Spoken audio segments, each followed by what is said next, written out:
Well, I am delighted to be a part of this commission because we are going to be traveling around the country and including the general public in our deliberations. I think that makes this commission very unusual in that respect. I'm delighted by that because every time I travel around the country, I hear from many people who have views on our political situation, who want to see changes, and who feel their voices right now are not being heard. I think this commission can go a long way in aligning public wishes with the recommendations that we actually make. Wherever I go, whether it's in a cab ride or in an airport or with my former constituents, people say, why can't they come to an agreement on anything? They seem to be just totally in a fighting mode all the time.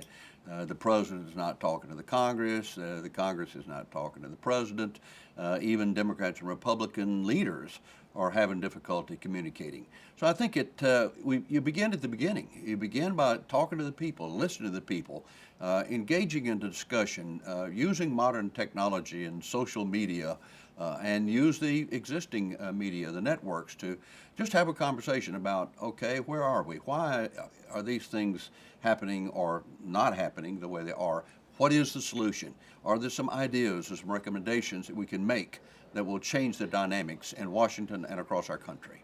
I think that we need to hear from the American people what they see the problems are in this country in terms of our seeming inability to solve our problems. That is, the issue really isn't partisanship. The issue is, can we solve problems of employment? Can we solve problems of poverty, economic growth, all the kinds of things that make America a strong country?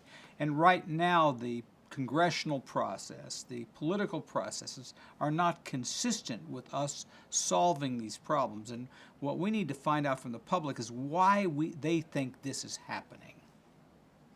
I think our hope is that we'll engage our fellow citizens in a discussion about not only what's broken, we're all frustrated with the state of affairs, but why and what we can do about it. What are the causes?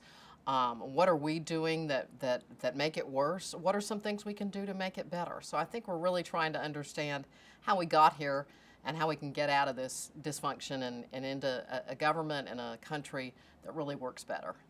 Well, my big hope is that we can get more people involved in just civic engagement generally, that people won't feel that the government belongs to somebody else and not to them, or that they are hopeless to make change. That's the whole idea, to try to get people involved and let them know that they can make a difference at the local level and the national level, but they have to be involved.